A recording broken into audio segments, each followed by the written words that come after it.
안녕하세요. 사랑하는 형제자매 여러분. 오늘 전해드릴 간증은 정말 놀라운 하나님의 은혜에 관한 이야기입니다. 이 간증을 들으시면 아마 여러분이 신앙생활이 완전히 달라질 거예요. 저는 올해 70을 넘긴 한 장로님으로부터 이 간증을 직접 들었어요. 그분은 50년 넘게 교회를 다니시며 충성스럽게 섬겨오신 분이었죠. 교회 건축위원장도 하셨고 전도사님들이 생활비도 도우시고 가난한 성도들을 위한 구제사역에도 앞장서 오신 정말 존경받는 분이었습니다. 그런데 얼마 전 갑작스러운 심장마비로 의식을 잃으셨다가 기적적으로 되살아나셨어요. 의사들도 깜짝 놀랐죠. 완전히 심정지 상태였는데 다시 심장이 뛰기 시작한 거거든요. 그리고 그때 천국에서 경험한 일을 저에게 눈물로 고백해 주셨습니다. 목사님, 저는 지금까지 11조에 대해 완전히 잘못 알고 있었습니다. 그분이 첫 마디였어요. 무려 50년간 장로로 섬기며 누구보다 성실하게 헌금을 드려왔던 분이 고백이었기에 더욱 충격적이었습니다. 저는 그동안 11조를 하나님께 드리는 것이라고 생각했어요. 하지만 그게 아니었습니다. 완전히 반대였어요. 그분이 목소리가 떨리고 있었어요. 혹시 여러분도 11조에 대해 고민해 본 적이 있나요? 정말 꼭 드려야 하는 걸까? 경제적으로 어려운데 억지로 드려야 할까?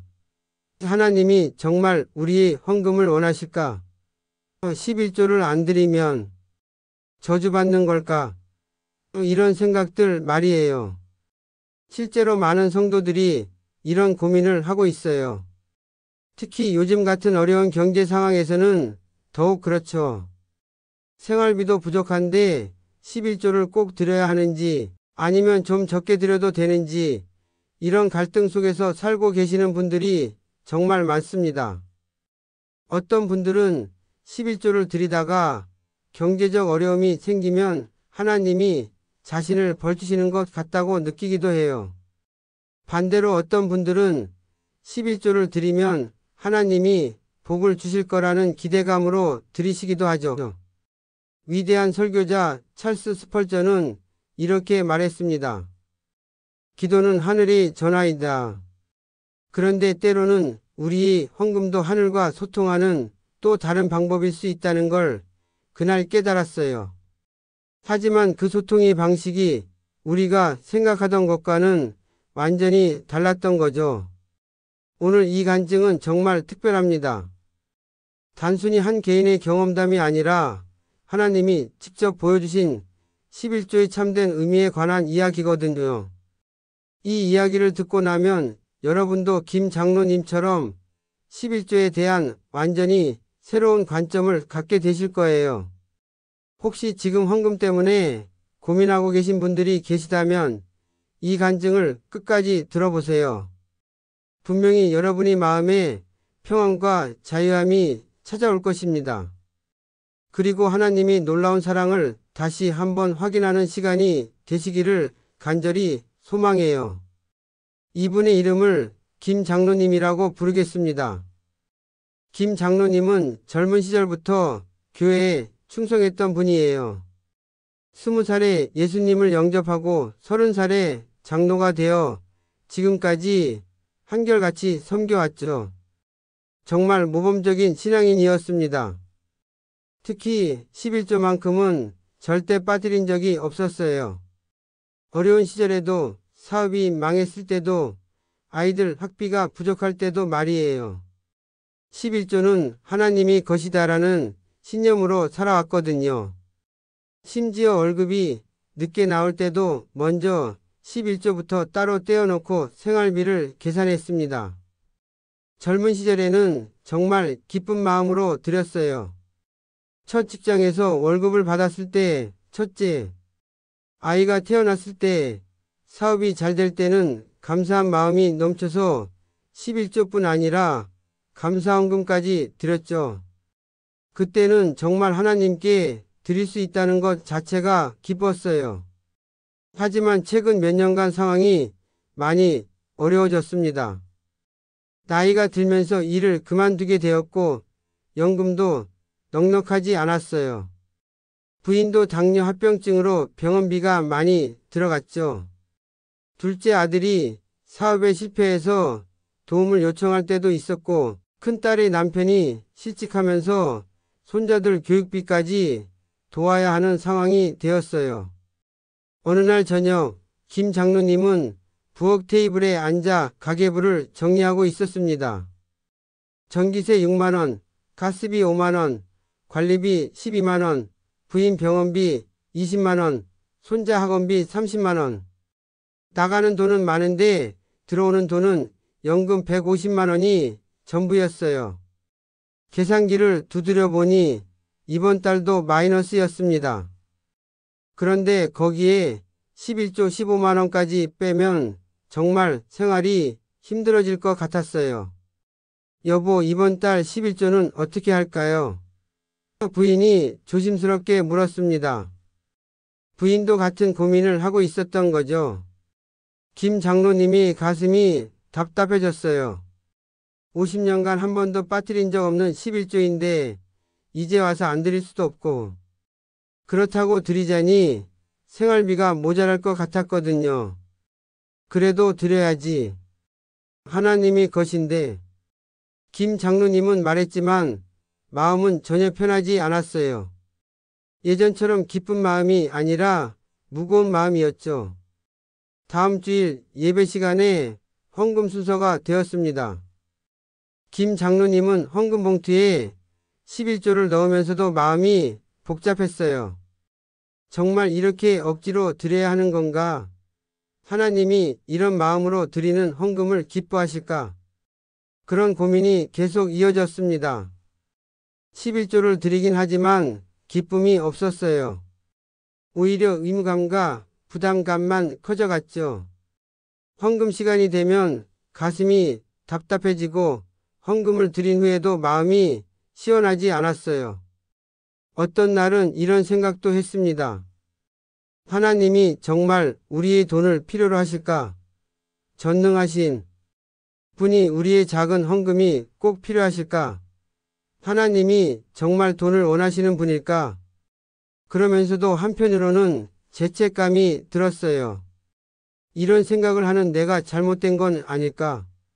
장로인 내가 이래도 되는 걸까? 혹시 하나님이 나를 시험하시는 건 아닐까? 말라기 3장 10절의 말씀이 계속 마음에 걸렸습니다. 너희 온전한 11조를 창고에 들여 나의 집에 양식이 있게 하고 나를 시험하여 보라 만군의 여호와가 이르노라 내가 하늘 문을 열고 너희에게 복을 쌓을 곳이 없도록 붙지 아니하나 보라. 이 말씀을 읽을 때마다 혼란스러웠어요.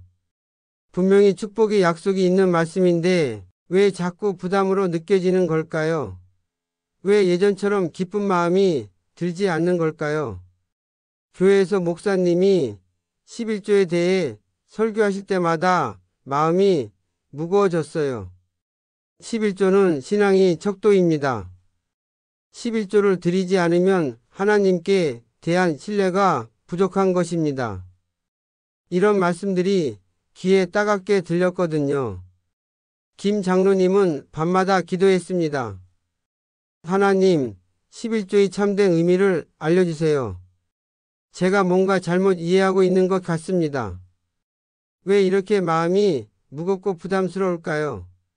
이게 정말 하나님이 원하시는 헌금일까요? 그러던 어느 날 밤, 김 장로님에게 갑작스런 일이 일어났습니다. 평소처럼 잠자리에 들었는데 새벽 3시쯤 갑자기 가슴이 아프기 시작했어요. 처음에는 체한 줄 알았는데 점점 심해지더니 숨쉬기도 힘들어졌습니다. 여보. 부인을 깨우려 했지만 목소리가 나오지 않았어요. 온몸에서 식은땀이 흘러내리고 의식이 점점 흐려졌습니다. 부인이 깨어나서 급히 구급차를 불렀지만 병원에 도착하기 전에 김 장로님은 의식을 완전히 잃었어요. 응급실에서 의사들이 심폐소생술을 시행했지만 반응이 없었습니다. 완전히 심정지 상태였거든요. 가족들은 절망했어요. 의사도 이제 기적을 바라는 수밖에 없습니다. 라고 말할 정도였죠. 부인과 자녀들이 울며 기도하기 시작했습니다. 그런데 바로 그때 김 장로님은 놀라운 경험을 하게 되었어요. 어둠 속에서 눈을 떠보니 이상한 곳에 서 있었습니다. 발 밑에는 수정처럼 맑고 투명한 바닥이 있었고 주변은 말로 표현할 수 없는 고요함이 감돌고 있었어요. 그런데 멀리 앞쪽으로 형용할 수 없이 아름다운 문이 보였습니다. 그 문은 정말 장관이었어요. 진주와 금으로 장식되어 있었고 문 자체가 빛을 발하고 있었습니다. 높이도 몇십 미터는 되어 보였고 폭도 엄청나게 넓었어요. 마치 거대한 성이 정문 같았죠. 이곳이 천국문인가? 김 장로님은 생각했어요. 문 너머로는 말로 표현할 수 없는 찬란한 빛이 쏟아져 나오고 있었습니다. 그 빛은 눈이 부시기는커녕 마음을 따뜻하게 만들어 주었어요. 그때 누군가가 김 장로님 옆에 나타났어요. 얼굴은 분명히 볼 수 없었지만 그분이 누구신지 마음 깊숙이 알 수 있었습니다. 온 몸에 전율이 일어났어요. 아들아, 내가 그토록 궁금해하던 것을 보여주마.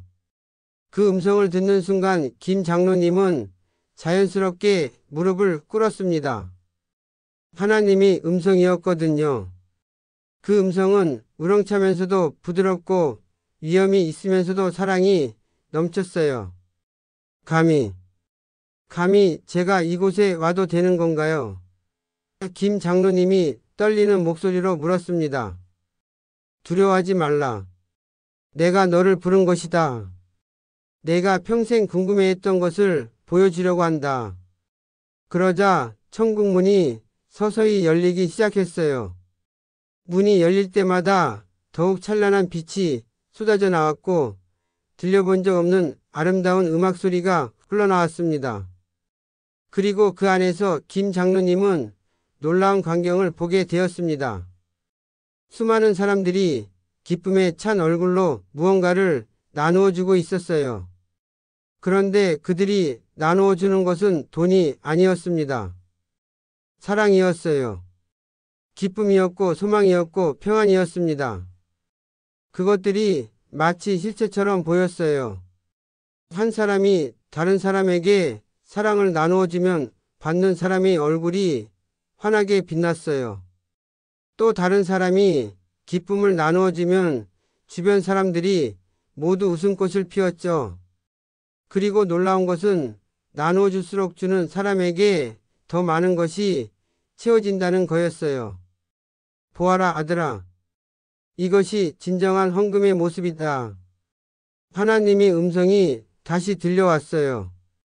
내가 지금까지 드린 헌금들을 보여주마. 그러자 김 장로님 앞에 50년간 자신이 드린 모든 헌금이 영상처럼 지나갔어요. 20살 때 첫 헌금부터 시작해서 최근까지 모든 헌금들이 하나하나 보였습니다. 그런데 놀라운 것은 각각이 헌금마다 색깔이 달랐다는 거예요. 어떤 것은 황금빛으로 찬란하게 빛나고 있었고 어떤 것은 회색빛으로 흐릿했습니다. 또 어떤 것은 검은색으로 어둡기까지 했어요. 왜 색깔이 다른가요? 김 장로님이 궁금해서 물었습니다. 아들아, 11조의 참된 의미를 알려주마. 하나님의 따뜻한 음성이 김 장로님의 마음 깊숙이 스며들었어요. 그 음성을 들으니 지금까지 모든 고민과 의문이 해결될 것 같은 기대감이 생겼습니다. 너는 지금까지 11조를 나에게 주는 것이라고 생각했구나. 하지만 그것은 잘못된 이해였다. 11조는 내가 나에게 주는 것이 아니라 내가 너에게 주는 연습의 기회인 것이다. 김 장로님은 이해할 수 없었어요. 연습의 기회라고요. 무슨 연습 말씀이신가요? 그렇다. 내가 너희에게 모든 것을 주었는데 너희가 나누어 주는 법을 배우도록 11조를 주었다. 11조는 너희가 베풀고 사랑하는 마음을 키우는 훈련인 것이다. 너희의 마음을 넓혀주고 이기심에서 벗어나게 하는 도구인 것이다. 그제야 김 장로님은 깨달았어요. 11조는 하나님이 필요해서 받으시는 것이 아니라 우리가 주는 마음을 배우라고 주신 기회였던 거예요. 생각해 보아라. 내가 온 우주의 주인인데 너희의 작은 돈이 내게 필요하겠느냐? 나는 금도 은도 다 내 것이고 천하 만물이 다 내 것이다. 하지만 너희가 나누는 법을 배우지 못하면 천국에서 함께할 수 없다. 하나님이 말씀을 들으니 모든 것이 명확해졌어요. 천국에서 본 그 아름다운 나눔의 모습이 바로 우리가 배워야 할 것이었던 거죠. 그렇다면 저희 헌금들은 왜 색깔이 달랐나요? 황금빛으로 빛나는 것들을 보아라. 그것들은 내가 기쁨과 감사함으로 드린 것들이다. 내가 젊었을 때 첫 직장에서 첫 월급을 받고 기쁜 마음으로 드린 11조 첫째. 아이가 태어났을 때 감사함으로 드린 헌금, 사업이 잘 될 때 넘치는 마음으로 드린 헌금들이다. 김 장로님은 기억났어요. 그때는 정말 마음이 기뻤죠.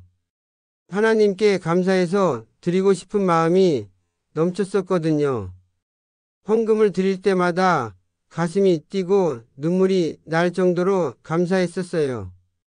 회색빛으로 흐린 것들은 의무감으로 드린 것들이다. 마음은 즐겁지 않지만 그래도 드려야 한다는 생각으로 드린 것들이다. 최근 몇 년간의 내 헌금들이 바로 그런 색깔이었다. 맞았습니다. 최근 몇 년간의 헌금들이 바로 그런 색깔이었어요. 의무감과 부담감으로 드린 헌금들이었죠. 그렇다면 검은색은 무엇인가요? 그것들은 자랑하거나 남에게 보이기 위해 드린 것들이다. 또는 하나님께 무언가를 요구하기 위해 조건부로 드린 것들이다. 하나님, 제가 이만큼 드렸으니 저에게 복을 주세요라는 마음으로 드린 헌금들이다. 김 장로님은 가슴이 아팠어요. 생각해보니 그런 적도 있었거든요. 특히 어려운 일이 있을 때 하나님, 제가 11조를 꼬박꼬박 드렸는데 왜 이런 일이 생기나요? 라고 원망한 적도 있었어요. 하나님, 그렇다면 제가 어떻게 해야 하나요? 고린도후서 9장 7절을 기억하느냐? 각각 그 마음에 정한 대로 할 것이요. 인색함으로나 억지로 하지 말지니 하나님은 즐겨내는 자를 사랑하시느니라. 이것이 참된 헌금의 원리다. 그 순간 김 장로님은 깨달았어요. 하나님은 억지로 드리는 헌금을 원하지 않으신다는 것을 말이에요. 11조의 참된 목적은 너희가 나누는 법을 배우는 것이다. 가난한 자를 돌보고 어려운 이웃을 사랑하며 복음을 전하는 일에 쓰이도록 하는 것이다. 너희 마음이 열리고 사랑이 넘치게 하는 것이다. 그렇다면 경제적으로 어려울 때는 어떻게 해야 하나요? 아들아, 내가 과부의 2 렙돈을 크게 칭찬한 것을 기억하느냐? 많고 적음이 중요한 것이 아니다. 마음이 중요한 것이다. 내가 진정으로 기쁜 마음으로 드릴 수 있는 만큼 드리면 된다. 억지로 드리느니 차라리 드리지 않는 것이 낫다. 이 말씀을 듣는 순간 김 장로님의 마음에서 무거운 짐이 벗겨지는 것 같았어요. 시편 23편의 말씀이 김 장로님의 마음에 떠올랐습니다. 여호와는 나의 목자시니 내게 부족함이 없으리로다. 정말 하나님은 우리에게 부족함이 없도록 채워주시는 분이셨어요. 우리의 헌금이 필요해서가 아니라 우리를 사랑하시기 때문에 모든 것을 공급해 주시는 분이었던 거죠. 이제 돌아가거라, 아들아. 내게 주어진 시간이 아직 있다. 그리고 이 진리를 많은 사람들에게 전해주어라. 하나님의 음성과 함께 김 장로님의 의식이 서서히 돌아왔어요. 눈을 떠보니 병원 중환자실이었습니다. 온몸에 각종 기계들이 연결되어 있었고 부인과 자녀들이 눈물을 흘리며 기다리고 있었어요. 여보, 정말 다행이에요. 의사 선생님이 이미 위험하다고 했는데. 기적이에요. 정말 기적이라고요. 부인이 울면서 말했습니다. 의사도 깜짝 놀라며 말했어요. 정말 의학적으로 설명할 수 없는 일입니다. 완전히 심정지 상태였는데 갑자기 심장이 뛰기 시작했어요. 뇌 손상도 전혀 없고 정말 기적입니다. 김 장로님은 천국에서의 경험이 꿈이었나 싶었어요. 하지만 너무나 생생하고 선명했습니다. 그리고 무엇보다 마음 깊숙이 완전한 변화가 일어나고 있었어요. 50년간 짊어지고 있던 헌금에 대한 부담감이 완전히 사라진 거예요. 며칠 후 태어난 김 장로님은 곧바로 성경을 펼쳤습니다. 11조에 관한 말씀들을 처음 읽는 마음으로 다시 읽어보았어요. 말라기 3장 10절을 다시 읽어보니 이전과는 완전히 다르게 느껴졌습니다. 너희 온전한 11조를 창고에 들여 나의 집에 양식이 있게 하고 나를 시험하여 보라. 만군의 여호와가 이르노라. 내가 하늘 문을 열고 너희에게 복을 쌓을 곳이 없도록 붙지 아니하나 보라. 이 말씀은 하나님이 우리의 돈을 필요로 해서 하신 말씀이 아니었어요. 우리가 나누는 법을 배우고 그를 통해 더 큰 축복을 경험하게 하려는 사랑이 말씀이었던 거죠. 하나님은 우리가 베푸는 마음을 가질 때 더 큰 축복으로 갚아주시겠다는 약속을 하신 거였어요. 신약 성경의 말씀들도 새롭게 다가왔어요. 마태복음 6장 21절 내 보물이 있는 그곳에 내 마음도 있느니라. 이 말씀의 의미를 이제야 제대로 이해할 수 있었습니다. 우리가 하나님 나라에 투자할 때 우리의 마음도 하늘나라를 향하게 된다는 뜻이었어요. 헌금은 단순히 의무가 아니라 우리의 마음을 하나님께 향하게 하는 도구였던 거죠. 그리고 누가복음 6장 38절 말씀도 새롭게 깨달았어요. 주라. 그리하면 너희에게 줄 것이니 곧 후히 되어 누르고 흔들어 넘치도록 하여 너희 품에 안겨주리라. 이것도 물질적인 보상을 약속한 말씀이 아니라 우리가 나누는 법을 배울 때 받게 되는 영적인 축복에 대한 말씀이었던 거예요. 김 장로님은 그날부터 헌금에 대한 태도가 완전히 바뀌었어요. 더 이상 억지로 드리지 않았습니다. 대신 진정으로 감사하고 기쁜 마음이 들 때 드렸어요. 때로는 11조보다 적게 드릴 때도 있었고 때로는 그보다 많이 드릴 때도 있었습니다. 하지만 항상 기쁜 마음으로 드렸어요. 의무감이 아니라 감사함으로 드렸죠. 놀라운 것은 그렇게 하니까 오히려 경제적으로 더 여유로워졌다는 거예요. 하나님이 정말로 필요한 것들을 때 맞춰 채워주셨거든요. 예상치 못한 곳에서 도움이 오기도 하고 지출이 줄어들기도 했어요. 하지만 무엇보다 마음이 자유로워졌습니다. 더 이상 헌금 때문에 스트레스를 받지 않았어요. 오히려 하나님께 감사를 표현할 수 있는 기회로 여기게 되었죠. 김 장로님은 이웃들을 더 많이 돌아보게 되었어요. 어려운 이웃이 있으면 자연스럽게 도움이 손길을 내밀었습니다. 교회 안에서도 어려운 성도들을 돕기 시작했어요. 그것이야말로 진정한 헌금이 정신이라는 걸 알았거든요. 위대한 설교자 조지 뮬러의 말처럼 하나님을 신뢰하는 것의 시작은 하나님의 마음을 아는 것이었어요. 하나님이 마음을 알게 되니 모든 것이 달라졌습니다. 혹시 여러분도 김 장로님처럼 헌금 때문에 고민하고 계신다면 댓글에 깨달음이라고 써주세요. 함께 기도하겠습니다. 몇 주 후 김 장로님은 교회 온 성도들 앞에서 이 놀라운 경험을 간증했습니다. 그날은 정말 특별한 주일이었어요. 온 성도들이 김 장로님의 간증을 듣기 위해 모였거든요. 사랑하는 교우 여러분, 오늘 저는 하나님께서 저에게 보여주신 11조의 참된 의미를 나누고 싶습니다. 김 장로님이 목소리가 떨리고 있었어요. 교회 안이 숙연해졌어요. 50년 신앙의 연륜이 있는 장로님의 진지한 고백이었기 때문이죠.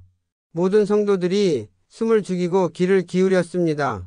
저는 지금까지 11조를 하나님께 드리는 것이라고 생각했습니다. 하지만 그것은 완전히 잘못된 생각이었어요. 11조는 하나님이 우리에게 주신 나눔의 연습이었습니다. 김 장로님은 천국에서의 경험을 차근차근 설명했어요. 처음에는 믿기 어려워하는 분들도 있었지만 김 장로님이 진정성 있는 고백과 눈물에 모두가 감동했습니다. 하나님은 우리의 돈이 필요하신 것이 아니었어요. 우리가 베푸는 법을 배우기를 원하셨던 거예요. 그래서 11조라는 연습의 기회를 주신 거였습니다. 한 성도가 손을 들고 질문했어요. 그렇다면 장로님, 경제적으로 어려울 때는 어떻게 해야 하나요? 형제님, 하나님은 억지로 드리는 헌금을 원하지 않으세요. 진정으로 기쁜 마음으로 드릴 수 있을 때 드리시면 됩니다. 많고 적음이 중요한 것이 아니라 마음이 중요한 거거든요. 또 다른 성도가 물었어요. 그렇다면 11조를 안 드려도 되는 건가요? 김 장로님이 웃으며 대답했어요. 안 드려도 된다는 것이 아니라 기쁜 마음으로 드리라는 거예요. 만약 11조를 드리는 것이 부담스럽다면 그보다 적게라도 감사한 마음으로 드리세요. 하나님은 과부의 2렙돈을 크게 칭찬하셨거든요. 그날 예배 후 많은 성도들이 김 장로님께 다가왔어요. 장로님, 저도 사실 헌금 때문에 고민이 많았어요. 맞아요. 경제적으로 어려우니까 헌금 드리기가 부담스러웠거든요. 저는 헌금을 드리면서도 마음이 즐겁지 않았어요. 김 장로님은 한 분 한 분께 조언해 드렸어요. 하나님은 우리의 마음을 보세요. 진정으로 기쁜 마음으로 드릴 수 있을 때 드리시면 됩니다.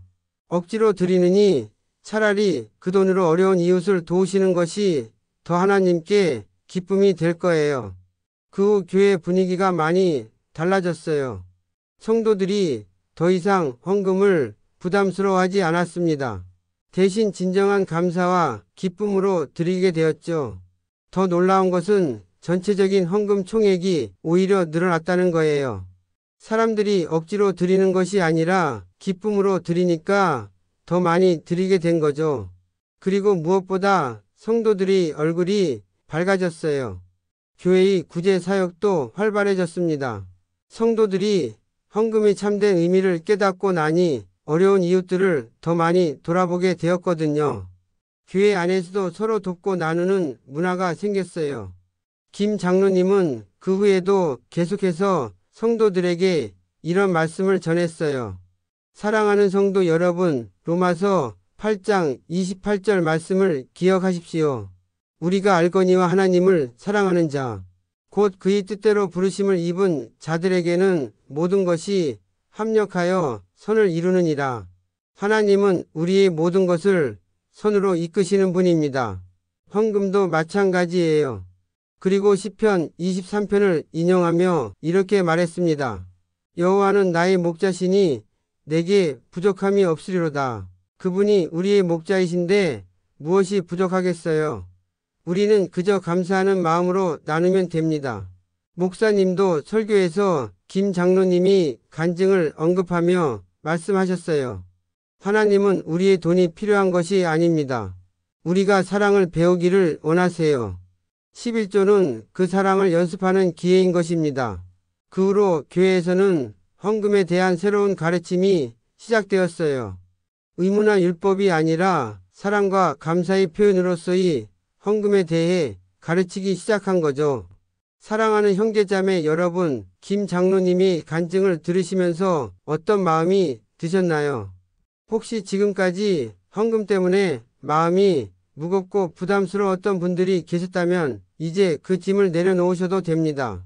김 장로님이 이 놀라운 경험을 통해 우리가 깨달은 것은 정말 혁명적인 진리였어요. 하나님은 우리가 억지로 드리는 헌금을 원하지 않으세요. 오히려 진정한 감사와 기쁨으로 드리는 헌금을 기뻐하시거든요. 11조의 참된 의미는 우리가 하나님께 돈을 드리는 것이 아니에요. 하나님이 우리에게 나누는 법을 가르쳐 주시는 거예요. 우리의 마음을 열어주시고 이기심에서 벗어나 사랑이 넘치는 사람으로 만들어 주시는 거죠. 생각해 보세요. 전능하신 하나님이 우리의 작은 돈이 정말 필요하실까요? 온 우주의 주인이신 분이 우리의 헌금으로 무엇을 하시겠어요?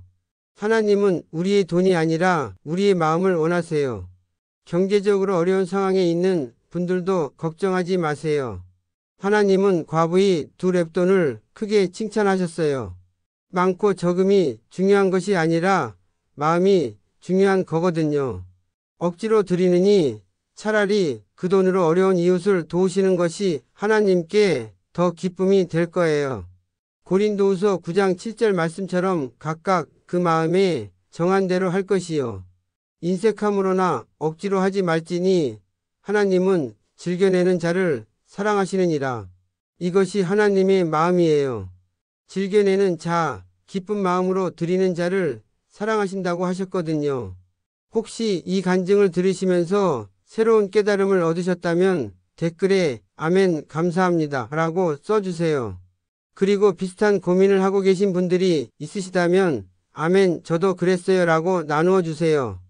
우리가 서로의 믿음을 격려하며 세워가는 아름다운 공동체가 되기를 바랍니다.